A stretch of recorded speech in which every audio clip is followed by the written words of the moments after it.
And it's not going to be on the surface. It's not going to be immediately apparent that this is a selfish message until you dig deeper and look more closely at the things that are not being taught. And that's where you'll find that there's something fishy going on.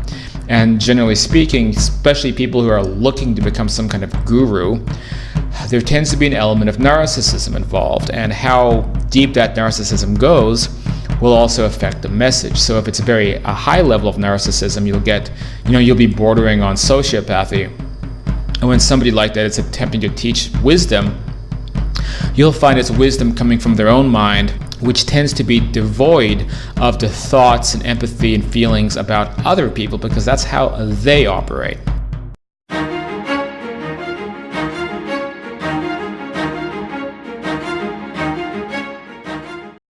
Hello and welcome to Afterlife Topics and Metaphysics. This is Cyrus, and I hope you're having a wonderful day wherever in the world you happen to be. And in today's video, I want to talk about some of the warning signs when discerning information in spiritual or self-development related fields.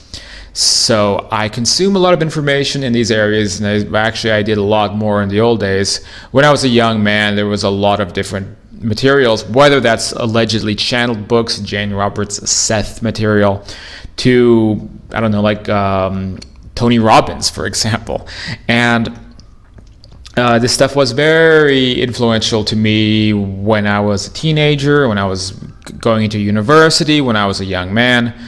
And it's still very helpful today, but there was a time when I really needed this information to kind of give me the wisdom to get through the day and ultimately evolve myself into a balanced direction, because I saw a lot of unbalanced behavior in my family, to say the least. Family members on a very different path, which ultimately led to alcoholism and drug abuse and cost the lives of my parents and my brother. And being exposed to all of that, I think, was a major motivating factor for me to seek wisdom and guidance from elsewhere.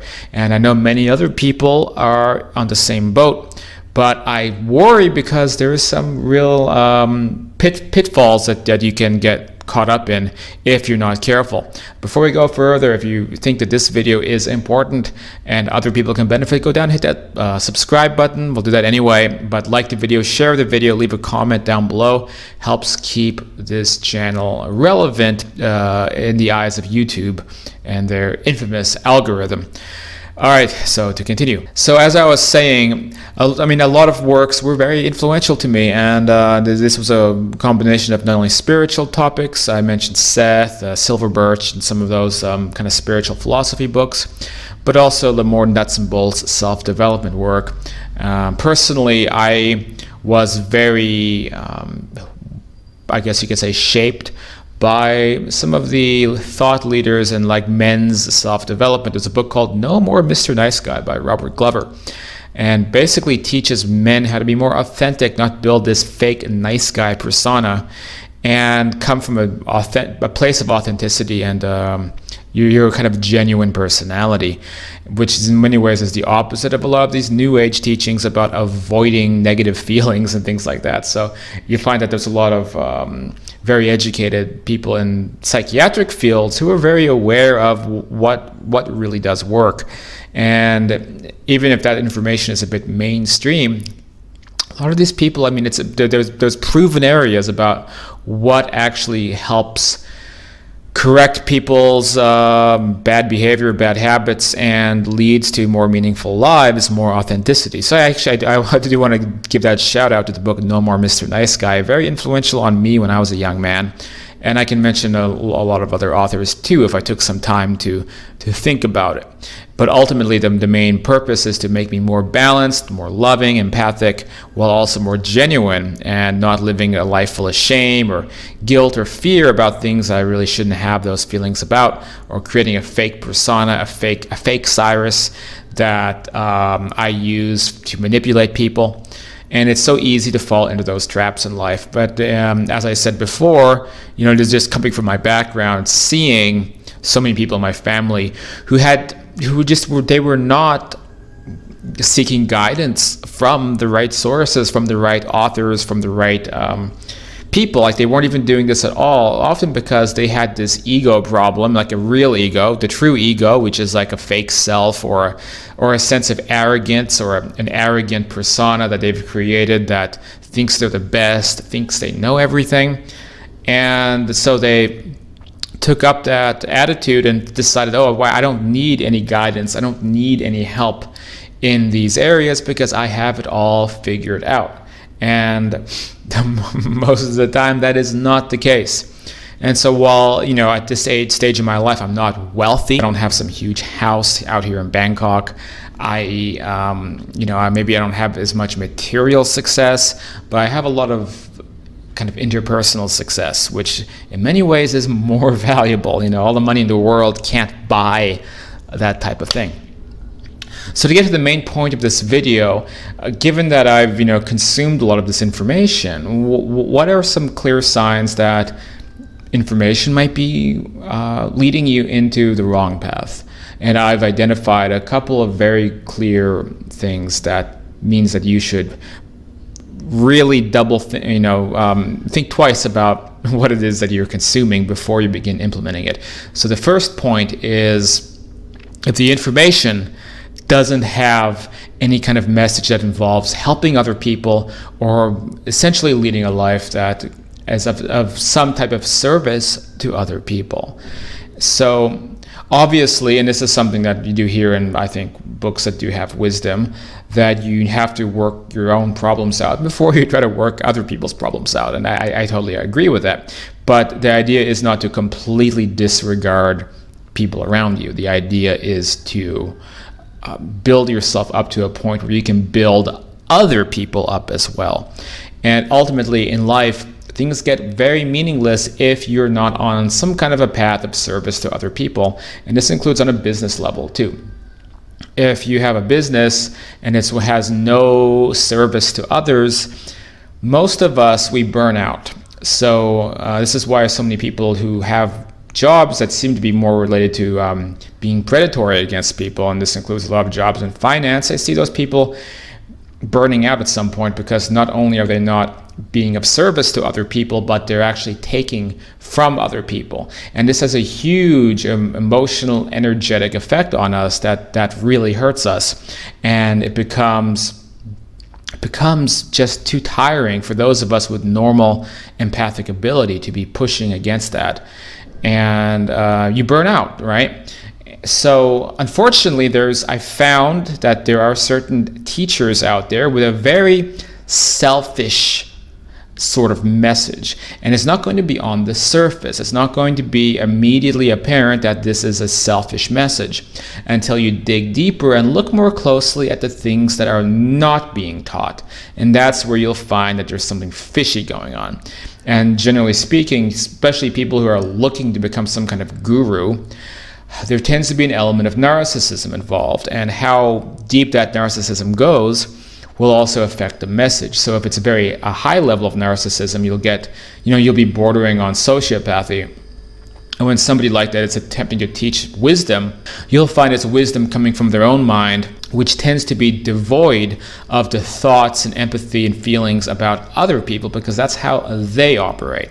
So there are unfortunately popular works out there where if you look at it a bit more critically, you'll see that there is no message about helping other people. There's no message about empathy, and there's no message about true actual love for other people. So another point concerns our abilities to socialize and interact with people. This is to piggyback off the last point. What benefit are we to other people, or how meaningful can our lives be if we can't relate to, interact with, and socialize with other people properly? And typically when we're around people, when we're socializing with people, is when many of our insecurities come bubbling up to the surface. And we need to in some way confront those things if we want to grow as individuals.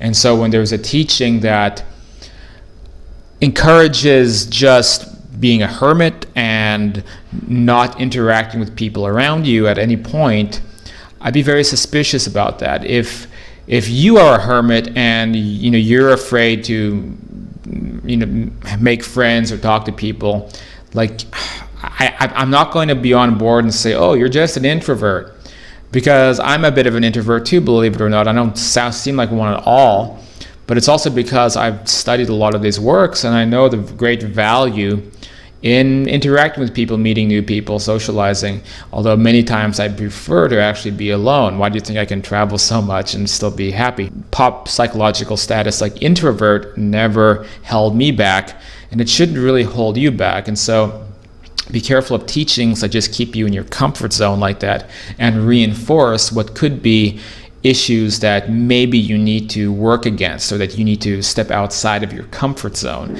I think proper sort of wisdom-based advice is going to make you a little bit uncomfortable. And so be careful of anything that's telling you to stay in your comfort zone, whether that is for social reasons or anything. Okay, so the next point concerns consciousness development without the first point again, which is empathy or connections to others, or living unselfishly. It's because when it comes to the spiritual teachings, there are unfortunately resources and books by some popular people that are focused very much on expanding your consciousness and meditation and these types of things. But again, there is no service to other people.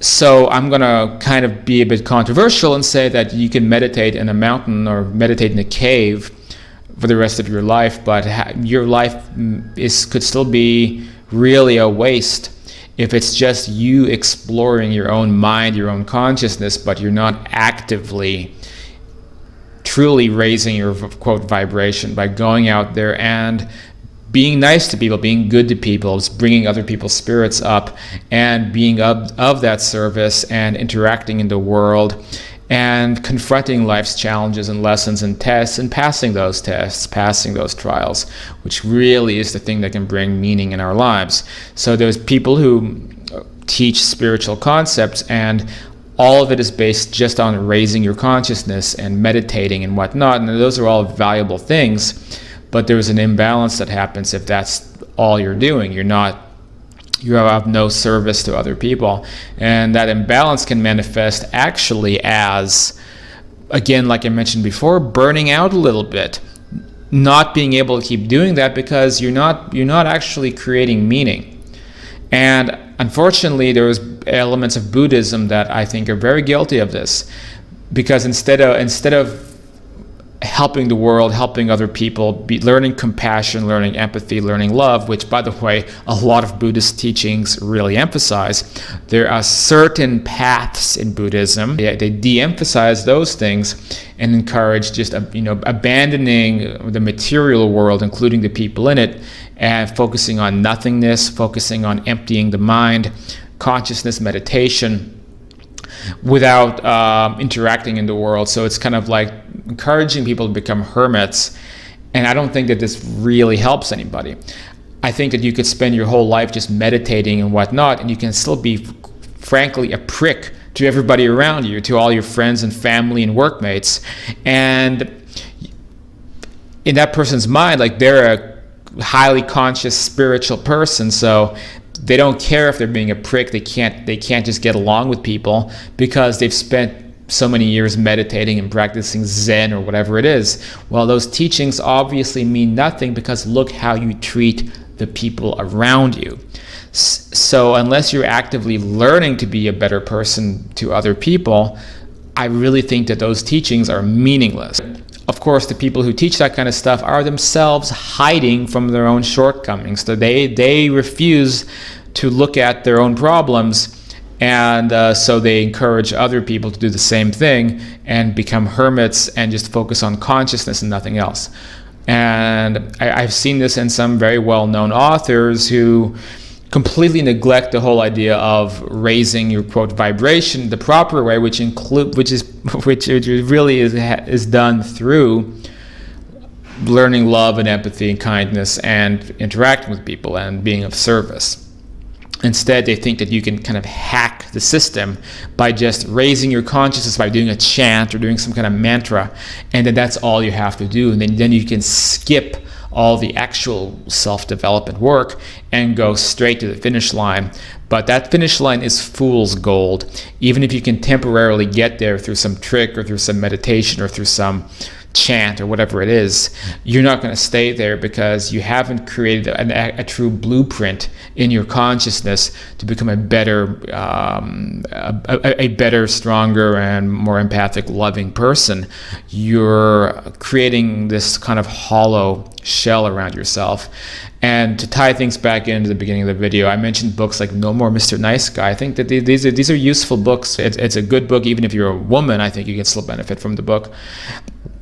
But the idea is not to live as somebody who's not authentic, to live as a persona, or to, worst of all, be creating covert contracts where you think to yourself, well, I'm this spiritually enlightened person, so the world owes me this and that. Or I'm this really nice person, the world owes me this and that for my behavior. This is very entitled behavior. And even if it's painful, even if it hurts, you need to confront these issues about yourself. And so finally, any teaching that keeps you in your comfort zone and doesn't force you to expand even in uncomfortable ways and confront the issues you have directly is probably a waste of your time and your development as a person. And that includes also avoiding the negative, spiritual bypassing, all that kind of stuff that tells you to just not think about the bad stuff and it'll go away, because it's not going to go away. The people teaching that type of stuff, they're coming from a place of zero wisdom. They're just trying to cash in on being teachers, being gurus, but there's nothing there. It's as hollow as the fake personalities that they create to interact in the world. That's it for this video. Go down and subscribe if you haven't yet. Check out afterlifetopics.com. Books about life after death and topics like that at the website or in the description down below. Sign up as a patron real quick, patreon.com/afterlifetopics if you want to help keep this channel growing and keep the content coming. And if you do that, we will definitely be in touch. And that's it for now. Hope this video was of some benefit to you, and I'll see you all next time.